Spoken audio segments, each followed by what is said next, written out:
ในตอนเช้าของวันที่ 14 ตุลาคม 2025อยู่ที่ห้องคำห้องของแขวงทานคำแหวนปัญญานุวงศ์ห้องเจ้าแขวงบริคำไซพร้อมด้วยคณะ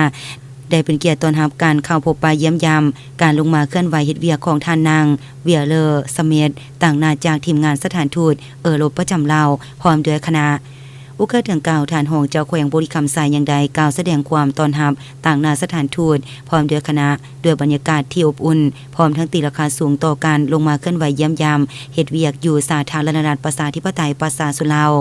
วาวรวมวเฉพาะก็คือแขวงบริคำไซในครั้งนี้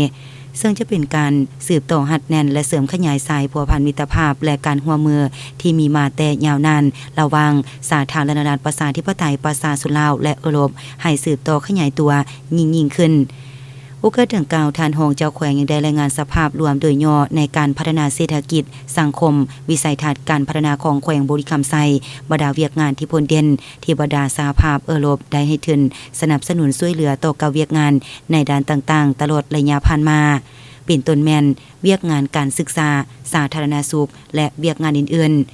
หลังจากนั้นทั้งสองฝ่ายยังได้ผัดเปลี่ยนการประกอบคำคิดเห็นตีราคาสูงต่อการพัวพันหัวมือลาวยุโรปตลอดระยะผ่านมาที่ได้รับการเสริมขยายขึ้นอย่างต่อเนื่องโดยมีการแลกเปลี่ยนการเยี่ยมยามไปมาหาสู่กันอย่างเป็นปกติในหลายระดับและมีการสนับสนุนซึ่งกันและกันในเวทีภาคพื้นและสากลตลอดระยะผ่านมาพร้อมเดียวกันนั้นทานรองเจ้าแขวงบริคำไซยังได้กล่าวแสดงความขอบใจต่อการช่วยเหลือล้ำค่าของยุโรปที่ได้ประกอบส่วนสำคัญเข้าในการสร้างสาและพัฒนาเศรษฐกิจสังคมวารวมวเฉพาะก็คือการช่วยเหลือแขวงบริคำไซตลอดระยะผ่านมาซึ่งได้เห็นให้การจัดตั้งปฏิบัติเวียกงานในแต่ละด้านสามารถจะตั้งปฏิบัติบรรลุตามจุดประสงค์เป้าหมายที่วางไว้และมีการพัฒนาแบบยืนยงก้าวขึ้นอย่างบ่หยุดยั้ง